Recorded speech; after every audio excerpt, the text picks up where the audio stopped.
All right. It is high noon, so I think we are ready to go. Matt, welcome everyone. I'm proud here to be with Matthew Ferrara, who is a longtime friend, and he is a longtime, been a longtime speaker, trainer in the real estate industry and other industries. He is a man of many talents. I always learn a lot from Matt when I get to talk with him or get to hear him speak. He was the MC at our event that we had here on Hilton Head last year, 2018 actually, and that went over superbly. So Matt, just give us a quick little background of yourself, and then we will dive right in.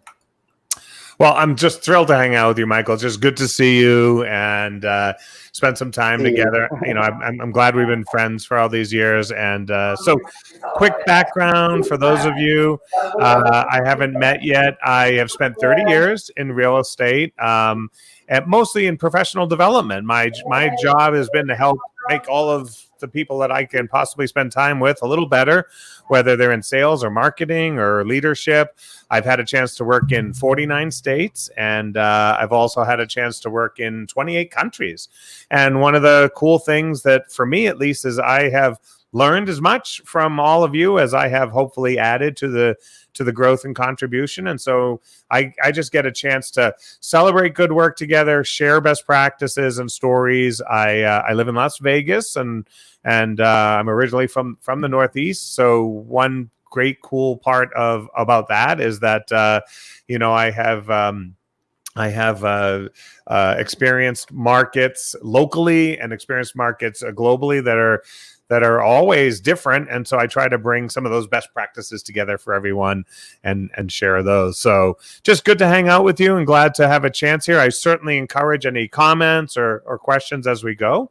But maybe let's just jump into some quick thoughts here that I have, for our audience, and the first and most important thing I've been trying to tell everybody in the last 12 weeks, this is really important, is this. We're designed for this. This is what we do in the real estate industry, right? Change is our middle name.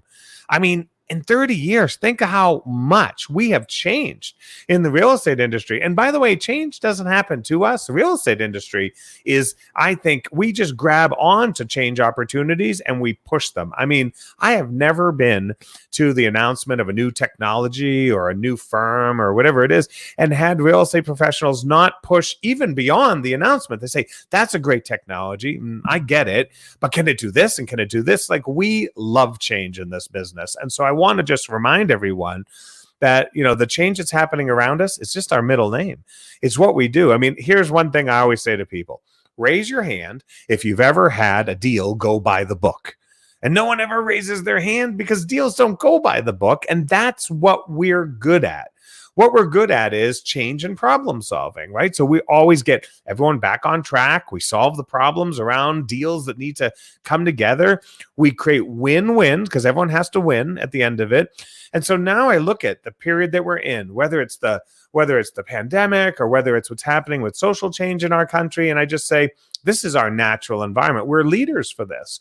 We can help people still achieve their dreams, whether it is going to just be a little later in the year than they planned or a little later in the process than they planned. We also can be great changes in society because that's what we do. Every time we help people buy and sell a home and move their families and move forward with their lives, we're making an important impact in the communities that we serve, in our lives, and in the lives of people who just become neighbors. Like, it's really that simple in so many ways. So I've been trying to tell the industry, have great faith and confidence that we have the talent to get through periods like this, and not just get through them, get better as a result of them as well. So for me, that's sort of like always my opening reminder to everyone that I talk to, Well, Matt, we're hearing all kinds of theories on what kind of recovery we're going to have.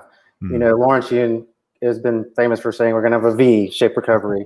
Some people are saying check mark. Some people are saying it's going to go like this. But you mentioned a U-shaped recovery, not a U, but a Y-O-U. Can you expound on that? Because I thought that was when we talked about your topic, I said that's going to hit home. So please take us down that path a little bit. Definitely. So I call it a U-shaped recovery, but as you said, Michael, it's not the letter U, it's Y-O-U. And here's why. I don't really think we have to wait for the economy to do anything because we are the economy. We make the economy by our actions. We have an opportunity to create momentum at any given time. Now, first of all, we know this from history. In the last downturn, the financial-based downturn, not a pandemic-based downturn, in the financial-based downturn, people started companies. People got into real estate in the financial downturn, and people were saying, why are you getting into real estate? They said, because it's a great time to make my contributions. It always starts with you. And what I want to do is just outline for those people watching, what are the elements of a recovery that starts with you taking action, and remind them that this is both personal and professional. Whenever you want to make change in your life personally, you have to create a pathway forward. And whenever you want to reignite, your career or drive it to new levels, you have an opportunity to take action. You don't have to fix everything. You don't have to fix the economy. You don't have to fix the industry. You don't have to solve the health crisis. You don't have to solve the politics. You just have to make a list of what it is you want to do and you can do and take that action. And as the old saying says, you take a few steps forward and the path opens before you. So here's what I recommend. If you're watching now, you're watching the recording, just grab a piece of paper and let me tell you what a U-shaped recovery looks like in a nutshell. First of all, I want you to think about a very simple tool you use every day when you want to get somewhere important in your life. So you want to go somewhere that matters to you. You might get in the car and you program the navigation, right? You program the destination that matters to you. Okay, cool. So doesn't matter. You're going to see friends and family at a restaurant, that matters to you. You're going to work, that matters to you. You're going to the museum, that matters to you. You put the destination in. Now, let's say that you start driving and the navigation says, sorry, there's something in the way. There's traffic, there's a flood, there's construction, who knows what, right? What would it do? It would simply take a detour. It would find another path. Well, that's the mentality I want you to think of right now. Finding another path. A U-shaped recovery is about finding another path. It's not about giving up on your dreams and your destination. It's finding another path. So now think about your navigation. What shape are you on the little screen? You're a triangle, right? You're a little triangle. So what I want you to do on your piece of paper is just draw a big triangle, because we're going to fill in some parts of this triangle to give you all the power you need to take another path. Not give up on the destination, but just go another way. So in our triangle, what are we going to put in the center of it? Well, you already know. We're going to put the word you, Y-O-U. This is you. The triangle represents you moving forward, another route to somewhere that still matters to you, your family, your clients, your community, our nation. It's still important for you to make progress. Okay, so under the word you, in the middle of the triangle, I want you to just write down one component of your destination for this year. I mean, you had a business plan, so maybe you put down a component of what that plan was. Maybe it was the number of hours you wanted to work every week, or how many deals you wanted to do, or how much money you wanted to make, whatever that is.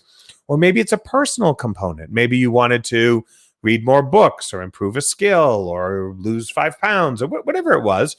Just write one or two of your destinations. And just because it seems like they're interrupted right now, we've got to reaffirm them. We've got to say to ourselves, well, they mattered 3 months ago, 4 months ago, 5 months ago. They still matter now. So write them right under the word you. So in the center of the triangle is the word you and the place you want to go this year. Now, maybe you're just starting late. That's all. Don't worry about the calendar. Don't feel the pressure of something artificial called the calendar.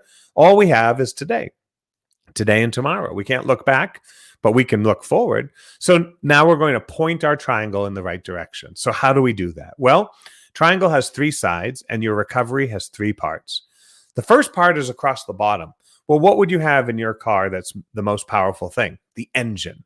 What's the engine of your recovery, a U-shaped recovery? Well, I want you to write the word across the bottom, attitude. Attitude's your engine. Your attitude will determine the fuel for moving forward. In fact, you've got to fill up your attitude every day.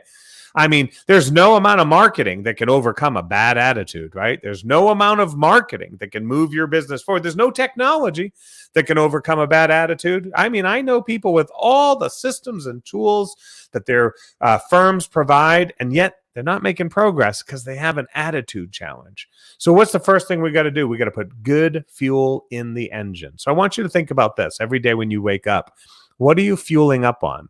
Now, look, you've got to get some information. You've got to, open up your smartphone and find out a little news, a little information, but don't overdo it, because that information on there also comes with some bad information as well. It comes with bad attitude as well. I mean, you log in, you think you're getting the news, you think you're getting a headline that starts out positive, right? Number of virus cases is falling. But then there's always a subheadline. And the subheadline always has the weird provocation. Number of cases falling, but hospitals could be overwhelmed at any given moment. Well, they're not overwhelmed, but they could be. Anything could happen. It could or it might. It's possible. And it's provoking you. Why? Well, because the media only makes money if it provokes you. You're not going to go back and check it 10 times a day if there isn't a possible crisis to avoid. So I need you to be careful, my friends. I need you to be careful. Fill up on good stuff every day. Get some news and then turn that stuff off. Turn off the moaning media and the whining social media and all of that. Disconnect from the negativity so that you can keep the engine running strong. And more importantly, put in some good fuel, right? What's your good fuel every day? Do you recite a prayer? Do you read a poem? Are you reading a chapter? Are you listening to good music? You got to fuel up. You've got to put good stuff in the engine too. Like, that's important, that you be kind to your mind, because it's what gets you out of bed, gets you dressed up, gets you going, allows you to do maybe a little hard work right now, extra hard work in a tough time. So that's number one part, a good engine. Number two part is you're going to take a detour, right? So you need some skills. Well, some of the skills you already have are going to be fine. You're going to need to use those skills. You already know how to drive your car. But you might be going over the desert. You might be going over a mountain. You might be going over a bridge. You might have to turn your car into a boat or an airplane or a submarine or a rocket ship. I don't know what. So you're going to need some skills you have and some skills you need to add. These are what I call disciplines. So you're going to need to take that engine and harness it through your disciplines. Now that you're ready to make progress, you say, well, what do I know how to do? And what do I need to know how to do? So here's what I recommend. Number one, make a list of things you're already good at and use this time to get even better at it. Get epic. Sharpen the saw. Are you good at prospecting? Become the best prospector in the world. Are you good at negotiating? Become the best prospector in your town. Are you good at sphere of influence marketing? Are you good at social media? Are you good at technology? Whatever those things are, you write down a few things you're good at and commit during this time to becoming epic at these things, my friends. And this is the time in which we are definitely going to see two types of future professional. One professional 6 months from now is going to say, well, if I'd only used that time better, if I hadn't just sat around and binged Netflix and cleaned out my wine cellar, I used that time better. That's too late by then. And then the other professional is you. That's the person who says, this isn't time off. This is game on. I'm going to take this time to sharpen my saw to become the absolute best, because I don't know what's going to happen in the future, but I commit to being ready for whatever happens in the future, right? That's important to us. So that's the first discipline. And then the second discipline is this: asking yourself the following question: what new skills will I need for the new future? What new skills? Am I good at attending Zoom meetings, but do I know how to lead them? Am I good at watching videos online, but am I good at making them? Am I good at whatever? It might be some new things that we need to add to our formula right now. And maybe you had planned on doing them this year anyways. Maybe you had said, oh, I was going to learn a new language. I was going to learn about a new market type, property type, price point, whatever it is. Now is the time to speed that up. Bring it from some nebulous time in the future to this week's calendar, this week's learning, this week's new skill. So in order to take a detour, you use your existing skills. Okay, that makes sense. But then you also need new skills. And that's the discipline to try a new detour to get to an important destination. Now, here's the third part of the triangle. So we've got attitude, and on one of the arms of the triangle, we have discipline. Here's the third one. Here's a simple one. Ready? Write this down. Sphere of influence.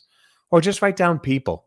Because right now, here's what we're learning through these challenging times. We're learning that the people we're surrounded by matter more than ever. The people we work with matter more than ever. And the people we work for matter more than ever. And it's really important to realize that the people that I'm surrounded by who teach me and support me and motivate me and mentor me, that matters. The people I work around me, so my peers, my manager, my broker, my leaders, my teachers, my trainers, the people at my board of realtors, they matter more than ever because I've got to contribute to them and they've got to contribute to me as well. And if I'm looking around saying, it's not right, I'm not feeling it right now, they're not part of the solution, it's time for me to look at that and to make it better. And the people I work for, let me tell you, they're all Santa Claus right now. They're all making a list and they're checking it twice. And they are deciding, are you naughty or are you nice? Are you part of the solution or are you part of the problem? Do they love hanging out with you? Well, they can't hang out with you in person anymore. So how are they hanging out with you? On social media. Do they love what you're putting on social media? Do you make them better by what you're putting for them on social media? Do they consider it time well spent? Or are they pressing mute or disconnect or stop, unfollow or whatever it is? Like, I think right now more than ever, understanding who we're working with and who we're working for is one of the most important things we can do to adjust our strategy going forward. Our sphere of influence is so vital to us that we don't need millions of people we don't know. We don't need thousands of followers we don't know. We need a couple hundred people who know and love us, that we know and love, and who will not only help us in terms of our business, right? Sure, they'll work with us in the future. Sure, they'll refer us. Sure, there'll be people who can advise us and teach us. But more importantly than that, they can just be good people in our lives. They encourage us as much as we encourage them. I'll answer their phone call as quickly as they'll answer my phone call. I'll respond to their text as fast as they'll respond to my text, and so on. You know, that's what matters right now more than ever, is that the people that are in the car with us are people we want to work with, people we want to get direction from, and people we want to take to a good place as well.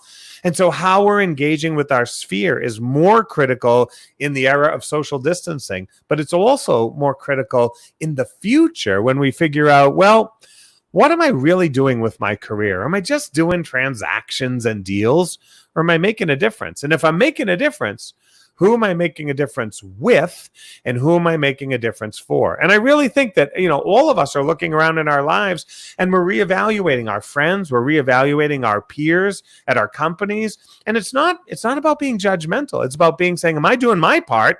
Am I doing my part to fill their buckets? And also, are they the people I want filling my buckets as well? And when we do all of that, it completes the triangle. It completes the triangle because my attitude isn't just about getting up and doing hard work. It's about getting up and doing hard work for someone and with someone. You see, the triangle, well, I don't know, maybe it's a circle. Bottom line is it's closed. It's a unit by which we move forward. And so I really think that when I think about the recovery and I think about like sparking a recovery, it's the same model I've used. I learned it from my mentor 30 years ago about how I move forward in my life, whether it's a pandemic or fiscal crisis or September 11th or whatever it was. There's always going to be something in the road. There's always going to be a challenge to overcome.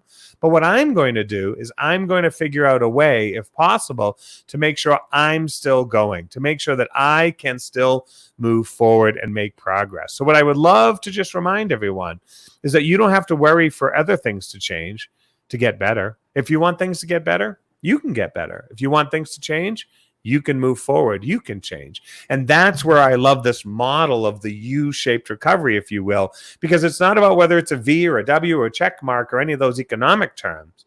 It's about getting up every morning and saying to ourselves, progress depends on me.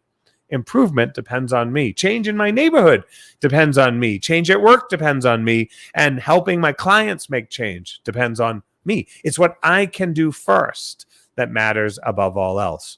And if we all have little bits of this attitude, then we'll all make a little bit of progress and we'll all move to, well, a far, far better place maybe than we've ever been before. So that's the model. If we want to talk a little bit about it, Michael, we could do that. If there are any questions or thoughts from friends here online, please feel free to drop those in the chat room. Happy to do that. I've got some extra tips if we want as well. So anyways, that's, I think, a way we can all make a little progress. Oops, I lost your mic, Mike. I always do that. We have background noise here. I don't unmute myself. That's okay. We're actually in a working office, and it just started pouring. So, but yeah, anybody who has any questions, please drop them in the chat for Matt. One question I have, I heard a lot of what you said. We talk about making ourselves better in what we're already good at, and then learning new skills to get to our destination. I tend to be like this. I'm a little bit ADD. I have so many things that I'm like, let's work on this. Let's work on this. Let's work on this. I have list upon list upon list of things to work on. What sort of advice do you give somebody who just has so much that they want to accomplish that they don't always accomplish a lot? I'm with you. I'm a guy who loves to generate ways he'd like to grow and things that he could contribute. I mean, this weekend I'm thinking, oh, I want to change my website in this way and start a podcast and write a book. I mean, like always, that's good. That energy comes from a good place. Okay. But let me just say this. What I try to do is collect all the ideas that I have for growth. So maybe you're sitting down saying, I want to study this market. I want to learn more about commercial real estate. I want to get into rentals. I want to move my price point. I want to speak Spanish. Well, you write it all down. Okay, you write it all down. Good. And then what you say to yourself is, okay, when I look at this list, where does my eye go first? Which one attracts me first? Just put a number 1 next to it. And then you quickly number the list. But that's not enough. It's not enough to number the list. Now what you do is next to the number, here's your challenge. You write down the name of someone you think could help you with that. So now I write down the number 1 and I write down Michael, and I write down the number 2 and I write down Susan, and I write down number 3 and so on. And what I do is I try to identify individuals that can help me with that. And now I reach out for some help. I say, hey, I'm trying to learn more about the rental industry. And you're the first person who came to mind. Can you tell me, can we talk for a few minutes about it? And I discover whether that really should be my first thing to improve or not. And if it is, I already know someone who can point me in the right direction. Mm-hmm. And if I'm really good at this, what I then do is I ask them if there's either something I can help them improve upon, and now we're partners in our learning, or if they'd like to go on the journey with me. Because in each one of our offices, we might have some people on the same journey. Let's say we both want to learn how to work with a commercial, right? Maybe I just ask at the next meeting, does anyone else want to try and study this with me? It's so much easier to make some improvement ourselves when we don't try alone, right? When we try with someone else. That's how I've always done it. I've had to commit with someone else. And to tell you the truth, it's actually why I also teach some classes. Because if I want to get better at something, I commit to teaching it. I say, I want to get better at Instagram, so I commit to teaching an office program on Instagram. Now the gauntlet has been thrown down, right? I better learn how to get better at it because I'm going to do that. So give yourself an opportunity to work with others as you learn these things. Mm-hmm. That's fabulous advice. I clearly need to do that. I have a question. It did, for some reason, not everything's showing up in the live chat here. But Seth actually asks. He says, "Thanks, Matt. How does an agent that's maintained their positive attitude overcome dealing with an agent or client that has not?" Yeah, that's a great question. So I have 2 simple things. Number 1, remember this: everyone is at a different place in the change curve. Right? Everyone's at a different place navigating here. You might be ahead. They might be ahead. You might be feeling better. They might be feeling worse, whatever it is. So the first and most important thing we need to have right now, more than anything else, is empathy and patience. We have to be able to say, okay, I just am navigating a little bit different pace than they are. And if they're still important to me as friends, as peers, as clients or whatever, I have to have some patience, right? So I want to be able to say, where are they on the curve? Are they still in shock and denial? Are they still in fight or flight? And you've moved beyond that. Now, here's the thing. You start with empathy and patience, but then you go back. It's a U-shaped recovery, right? So what's the key word? You. What are you going to do to help them move along the curve? Do you have to just be a good listener today? Do you have to just maybe say a good word, text them something, text them a picture of a positive thing, a cat, a flower? It's okay. Like, don't overdo it here. But sometimes you have to play a role in their movement along the change curve as well. So patience and empathy is critical right now, right? And then, of course, what will you contribute? Now, the second thing that's really important here as well is to realize that in many ways, people need leaders in their lives now more than ever. So we play that role, but we also have to look for that role as well. So who's leading us? Who's filling our bucket? Who is adding to? And sometimes, again, it's real simple. Like every morning, as part of my morning routine, I listen to powerful music, right? And it comes in two versions. First, when I get in the shower, I try to listen to other speakers who motivate me. I listen to Zig Ziglar and Les Brown and Jim Rohn and all these guys and gals who just get me going, right? That charges me up. And then what I do is I come in and I listen to some positive music, right? So some powerful music that gets me going. And then I say to myself, okay, now how am I going to pass that along? Here's what you do. I let all that energy flow into my Facebook post of the day.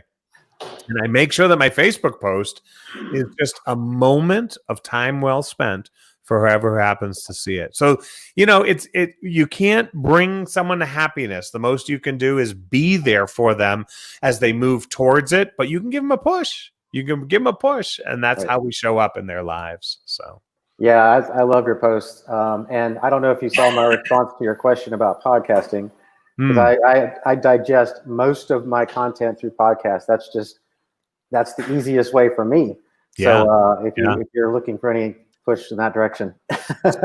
Someone in the chat, thank you for that. And someone in the chat room also sort of has a follow-up to this, which is how do I give a positive picture of the recovery in order to get people off the fence? So here's what I just want to remind everyone. Don't worry about getting them off the fence, but just get them moving. So here's what I do.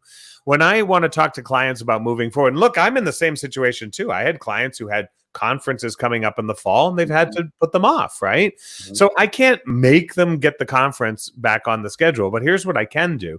I can play a role in helping them imagine a time when it'll be right to do a conference again. So what you do is you call or you talk to them in some way online and social media. And what you start with is, again, a listening activity. You start by saying, hey, I know at some point earlier this year you had thought about this. And all I want to know is, in your mind, where's your thinking, right? Where's your thinking? So you get them to talk a little bit. And then you ask the following question. When would you know it's right for me to talk to you again about that? When would you know it's right? So you're giving them power so they can say, listen, as soon as I know that my contract's been renewed for the fall, as soon as I know that my kids are going to go back to college in the fall, as soon as I know that, blah, blah, blah, give them power to tell you what the signal is, and then you write down the signal. You say, okay, so if in September I gave you a follow-up and said it'll be, to check in to see if the kids went back to school, would that be okay? So all you can do is ask for guidance to be a better guide. Ask for guidance to be a better guide. I can assure you right now that if you bombard them with interest rates, low inventory, fear of missing out, don't lose this moment in time, it's not what they need right now. What they need is a friend who's awesome at real estate, not a real estate agent who will be their friend, right? Just be the friend first. Ask for their input and then jot that down so that when the time is right, look, you have your whole career to do a deal with them. You have your whole career. It's okay. You got time. And a deal in September will be just as good as a deal today. Trust me on that. Trust me on that. Well, that's amazing advice for sure. I really appreciate, we're getting on half an hour here. I know you said anything else in the chat room? Any other questions? I don't want to run if there's anything lingering. I'm happy to always, I can always try to check all my sure. All of my all of our different feeds, right? I'm looking at 3 different screens myself. Yeah, it's like so, yeah, it's awesome. Let's see. I've got a couple of things. Let me just make sure we don't have anything. Sure. Yes, Seth said, nice, you mentioned TNRA and fuel, but where's the red? I know I'm yellow today. I thought of that as soon as I logged in, right?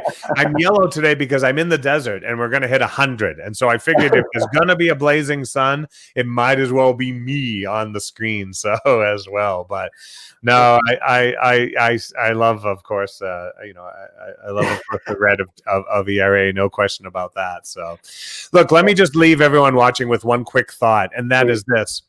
And here's the best way to express the thought. It's by saying thank you to you, Michael, because all around us, we're all stepping up in different ways. We're all contributing in different ways. And we should be so proud to be in this business. We should so proud to be friends and competitors and collaborators and just part of a business that is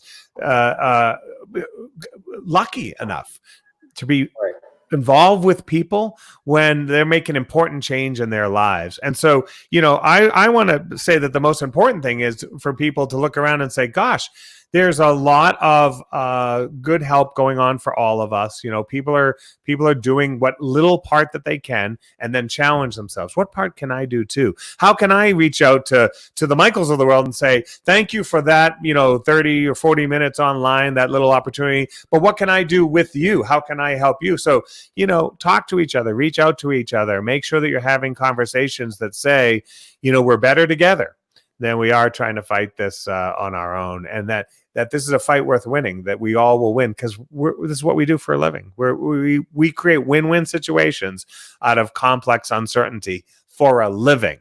So I know that we're going to be the leaders that we need to be to get us all moving forward. Those are awesome parting words. I actually came up with just a brief question for you on my own. So sometimes agents are like, they want just tell me what to do. Yeah. They want tactics. So if they do nothing else, let's say they don't work on skills. Let's say they just want to try to grow their business during this time, and they've just got the toolbox they still have. Yeah. What's the most important thing? I know you mentioned Sphere. I know you mentioned skill building. I know you mentioned, what could they do to make the most effective use of their time right now? Because we have some parts of the country are still locked down. Yes. Some parts like us are pretty much back to normal. Some places like you in California are getting up there. Right. But, we still have a variety of people in a variety of situations. What are your thoughts on that, just to end the day? Simplest thing that I have been doing, so I just always start with me, is I went through my entire address book, database, whatever you want to call it, and I just made sure everyone heard from me. And you know what they heard from me? They didn't hear like, I'm still teaching and you can still hire me. Here's what they heard. They heard two things. Early on, they heard, are you okay? Right? So we've all asked that question, which is good. But then I learned a great question from actually another ERA broker from Patrick Downhauer, who taught me this question. So I'm just going to pass it on. He taught me to ask this question, which is now to ask the following. Is there something I can take off your plate today? Is there something I can take off your plate today? So I would go back to my sphere. I wouldn't worry about anything else. I would make a second, third, fourth one-on-one pass through my sphere of influence to those 200-300 people in my life that have always been there for me and will always be there for me. But now I want to ask a different question. Not just, are you okay? But is there something simple I can take off your plate today? It might be as simple as sending over a pizza for lunch because it's just chaotic and everyone's working from home. And so you need a little help. And it could be as complicated as, oh my gosh, I'm really nervous about my finances. And then you could say, I know a great financial gal. I'm going to call her. I'm going to set up a phone call for you and make sure you're connected, right? I'm going to do that work. So try to take one thing off someone's plate every single day. That'll keep you busy, but it'll also keep you making a difference. Making a difference is what matters more than ever here today. I agree. We're all learning new things. I'm doing live video to be more comfortable with it. There you go. So it's something I'm working on too. So Matt, I really appreciate your time. It was so good to see you again. I know it's been a while. When are you going to be live again? Well, I don't know that, but I do know that I'm live enough every day with the camera, just like you. I had to suddenly go and learn that as well, and it's just a pleasure to learn with you as well as maybe learn for you. So thanks for doing this, Michael. Kudos to everyone who watched. It's just great to have leaders like Michael stepping up and doing this, pouring into everyone's buckets. It's what we do in this business. So good luck. Stay healthy, stay strong, and of course, keep growing. Thanks, Matt. Tell your lovely wife we said hey, and we will hopefully see you soon. Will do. You bet. Bye, everyone. Bye.